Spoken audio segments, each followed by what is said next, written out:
इमरान प्रतापगढ़ी।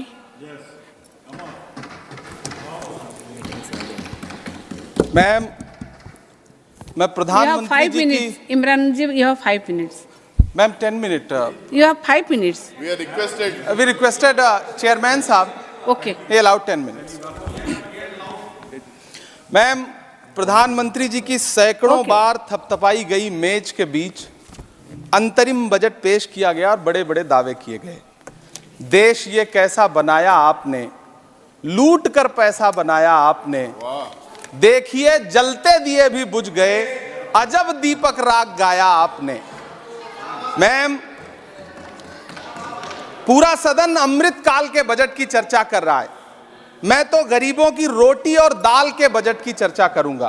तुम्हारी फाइलों में गांव का मौसम गुलाबी है, मगर ये आंकड़े झूठे हैं, ये दावा किताबी है। मैं इस बजट को अमीरों का अमीरों के लिए पेश किया गया बजट कहूंगा। इसमें गरीबों के लिए कुछ है ही नहीं। नौकरी मांगने वाले नौजवानों पर लाठियां बरसाने वालों, आपने इस बजट में युवाओं को क्या दिया? आपने पुरानी पेंशन बहाली की मांग करने वालों को क्या दिया? सालों से अपने लिए छत तलाश रहे लोगों को आपने इस बजट में क्या दिया? कुछ नहीं। और फिर आपको पूरी उम्मीद है कि पूरा देश आपके इस पेश किए गए बजट पे लहालोट हो जाए, तालियां पीटे, मंगल गान गाए। कैसे संभव है? मैं सदन में खड़ा होकर के इस बजट पे चर्चा करते हुए कहना चाहता हूं कि इस बजट में फुटपाथ पर रहने वाले, छप्परों में रहने वाले, झुग्गियों में रहने वालों के लिए क्या है, उनके लिए क्या है जो प्रधानमंत्री के किए गए वायदों की बाट जोह रहे हैं। हर साल फरवरी की खूबसूरत सुबह और सजी हुई संसद से बरसते हुए झूठे वायदों की जवाबदेही कौन तय करेगा? कौन बताएगा कि 2022 में प्रधानमंत्री जी जो सबको पक्का मकान देने वाला वायदा किए थे उसका क्या हुआ? लोगों के सरों पर छत देने वाले प्रधानमंत्री जी के जुमलों से अलग उन्हें यह क्यों नहीं दिखता कि राज्यों में बैठे हुए उनके नुमाइंदे लोगों के सरों की छतें उजाड़ रहे हैं? उत्तर प्रदेश हो, असम हो, जम्मू कश्मीर हो, मध्य प्रदेश हो, भाजपा शासित राज्यों के बुलडोजर न सिर्फ लोगों के घरों को उजाड़ रहे हैं बल्कि कुचल रहे हैं लोकतंत्र को, संविधान को, अदालतों के मेयार को। मैम, मैं आंकड़ों की बाजीगरी से अलग हट करके इस बजट पर एक बात कहना चाहता हूं। आंकड़े तो ऐसे हैं इस बजट के, ये कह रहे हैं 4 करोड़, वित्त मंत्री जी 3 करोड़ कहती हैं, प्रधानमंत्री जी 4 करोड़ कहते हैं। पहले तो आप इस झूठ में ही आपस में ही सलट लीजिए कि 4 करोड़ सही है या 3 करोड़ सही है। मैं आंकड़े तो ऐसे हैं इस बजट के मैम कि जो सुने वो बस पथराई आंखें लेकर किंग कर्तव्य विमूढ़ हो जाए। लेकिन झील में पानी बरसता है हमारे देश में, झील में पानी बरसता है हमारे देश में, खेत पानी को तरसता है हमारे देश में, जिंदगी का हाल खस्ता है हमारे देश में, दूध महंगा खून सस्ता है हमारे देश में। मैम, रोजगार, महंगाई, किसान, मनरेगा, पेट्रोल डीजल के दाम, गैस सिलेंडर के दाम, फसलों की एमएसपी की गारंटी, इन सब जन सरोकार की बातों से इस बजट का कोई लेना देना नहीं। हमारे ट्रेजरी बेंच के साथी हंगामा कर रहे हैं। मैं तो कहना चाहता हूं मैम, वो एक बार इनके एक नेता एक गांव में गए और उन्होंने गांव में कहा कि गांव वालों आओ, मैं तुम्हारी समस्याएं समाप्त करना चाहता हूं। गांव वाले इकट्ठा हो गए। नेताजी ने गांव वालों से कहा बताओ तुम्हारी 2 समस्याएं बताओ, मैं दोनों समस्याओं का यहीं पे समाधान करूंगा। तो गांव वालों ने कहा साहब हमारी पहली समस्या है कि हमारे यहाँ कोई हॉस्पिटल नहीं है। तो नेताजी ने मोबाइल निकाला, कहीं फोन मिलाया और मिला के फोन पे पता नहीं क्या कुछ कहा कि यहाँ गांव में हॉस्पिटल नहीं है, हॉस्पिटल तुरंत, यहाँ हॉस्पिटल चाहिए। गांव वाले खुश हो गए कि 1 मिनट में यहाँ हॉस्पिटल आ रहा है। अगली समस्या के बारे में उन्होंने, नेताजी ने गांव वालों से कहा कि मैंने आपकी पहली समस्या समाप्त कर दी, दूसरी समस्या बताओ। तो गांव वालों ने कहा साहब इस गांव में कोई भी मोबाइल का नेटवर्क ही नहीं है।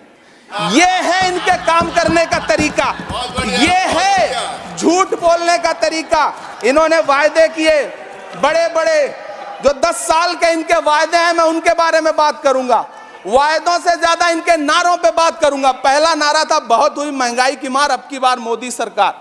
आइए इस नारे की समीक्षा करते हैं। पेट्रोल, डीजल, गैस, ये तो बड़ी बड़ी बातें हैं। आटा, चावल, दूध, दही, पनीर, छाछ, सब चीज पे जीएसटी। अरे ये फिल्में टैक्स फ्री करने वाले लोग कफन तक पर जीएसटी लगा रहे हैं और ये गरीबों की बात करते हैं। मैम ये सरकार झूठ की सरकार है। ये सरकार के जितने दावे हैं सब खोखले हैं। आज प्रधानमंत्री जी कह रहे थे सबका साथ सबका विकास। ये कैसा सबका साथ सबका विकास है कि मौलाना आजाद नेशनल फेलोशिप आपने बंद कर दी, आपने माइनॉरिटी डिपार्टमेंट का बजट घटा दिया। आप कह रहे हैं सबका साथ सबका विकास। आप बात करते हैं बेटी बचाओ बेटी पढ़ाओ। हमारी आंखें हाथरस से लेके कठुआ से लेकर के और देश की जंतर मंतर की सड़क वो देख रहे हैं जब हमारी ओलंपिक पदक लाने वाली बेटियों को प्रधानमंत्री की चौखट पे अपना मेडल रख देना पड़ रहा है। इससे शर्मनाक क्या हो सकता है। मैम कृषि विकास दर जो 2014 में 4.6% थी, इस वर्ष गिरकर 1.8 कैसे हो गई? क्यों हर दिन 31 किसान आत्महत्या करने को मजबूर हैं? ये सरकार उन पर क्यों बात नहीं करती? कीमत तो बहुत बढ़ गई शहरों में धान की, लेकिन विदा ना हो सकी बेटी किसान की। मौका मिला तो लोगों ने कुर्सी के वास्ते तस्वीर ही बिगाड़ दी हिंदुस्तान की, और आज बड़ी बड़ी बातें कर रहे हैं। मैं यहां पर आपसे खड़ा होकर के मैं अंत में इतना कहना चाह रहा हूं कि वित्त मंत्री जी ने बजट में ट्रेनों के डिब्बे को वंदे भारत कोच में बदलने का एक प्रस्ताव रखा अपने भाषण में। ठीक है, ये सुनने में कानों को बहुत अच्छा लगता है, लेकिन मैम ये सरकार ट्रेनों की सुरक्षा के बुनियादी मुद्दों पर एक शब्द नहीं बोलना चाहती।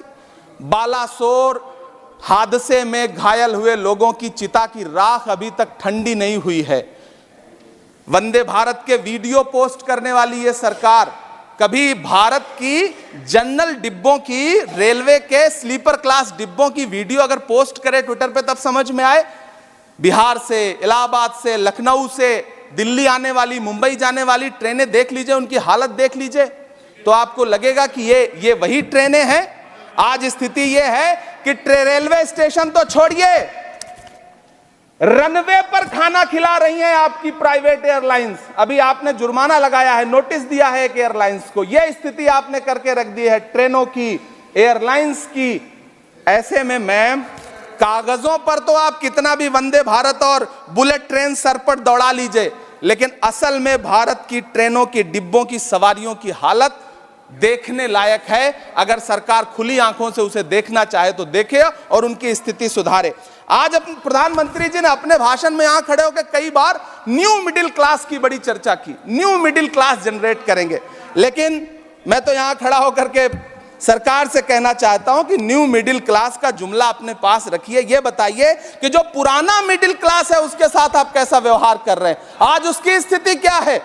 आप अमीरों के कर्जे माफ कर रहे हैं, उद्योगपतियों के कर्जे माफ कर रहे हैं, और यहां स्थिति यह हो गई है कि जो मिडिल क्लास, उसकी जो रोजमर्रा की जरूरत की चीजें हैं उस तक पर आपने जीएसटी लगा रखी है। आप फिल्में टैक्स फ्री करते हैं, लेकिन स्टूडेंट्स के प्रतियोगी परीक्षाओं के फॉर्म की फीस नहीं माफ कर सकते। आपको बाकी जगहों पर टैक्स लेना है, हर जगह टैक्स लेना है। मिडिल क्लास से आपका कोई रिश्ता नहीं। मिडिल क्लास तो आपसे कह रहा है कि मोहब्बत, भाईचारे के दीवाने दिन ही लौटा दो, वो सस्ती दाल सब्जी के सुहाने दिन ही लौटा दो। ये अच्छे दिन तो अंबानी अडानी को मुबारक हो, हमें ऐसा करो साहब पुराने दिन ही लौटा दो। वो पुराने दिन जो बहुत अच्छे थे, वो पुराने दिन जहां लोग एक दूसरे से मिलजुल करके रहते थे। मैम इलाहाबाद, दिल्ली, कोटा जैसे शहरों में छोटे छोटे कमरों में अभावों के साथ पढ़ाई कर रहे युवा किताबों के साथ गल चुके हैं। उनके हिस्से अधेड़ अवस्था तो आई है, लेकिन नौकरी और रोजगार नहीं आया। हर साल 2 करोड़ नौकरियां देने का दावा करने वाली ये सरकार 10 साल में युवाओं को नौकरियां नहीं दे पा रही है। 20 करोड़ नौकरियों का बोझ है इस सरकार के कंधे पर, और 2024 में देश देखेगा कि उन्हीं 20 करोड़ नौकरियों के बोझ तले दबकर बैठ जाएगी ये सरकार। ये देश देखेगा, क्योंकि जिस ओर जवानी चलती है उस ओर जमाना चलता है। देश का युवा नाराज है, देश का युवा गुस्से में है। ऐसे में उसकी पीड़ा को इस बजट में कहीं भी आवाज देने की कोशिश नहीं की गई। मैं आपके बीच खड़ा हूं, मैं तो वित्त मंत्री जी का भाषण सुन रहा था। यह कहा जा रहा था ये अमृत काल का बजट है, ये अमृत काल का बजट है। ये कौन सा बजट है ये बाद में तय होगा, लेकिन मैं इतना जानता हूं कि ये इस सरकार का अंतिम बजट है, आखिरी बजट है। Please conclude इसके your बाद न्याय का बजट पेश होगा, जिसकी इमरान चर्चा जी, राहुल गांधी जी अपना- पूरे देश में कर रहे हैं। न्याय अपना का वाणी बजट, को विराम 5 न्याय, दीजिए। महिलाओं Your के time लिए, is over. युवाओं के लिए, सामाजिक न्याय की बात जिसकी चर्चा पूरे देश में Your time जाकर is के राहुल over. गांधी जी कर रहे हैं, वो न्याय का बजट पेश होगा अगली बार। ये इस सरकार का अंतिम बजट है, अंतिम बजट है। अमृतकाल में गरीबों की रोटी और दाल के लिए इस बजट में Thank you. कोई प्राविधान नहीं है, आपका time- कोई आपका चर्चा time नहीं खत्म हो गया है। है। बहुत बहुत धन्यवाद। Thank you.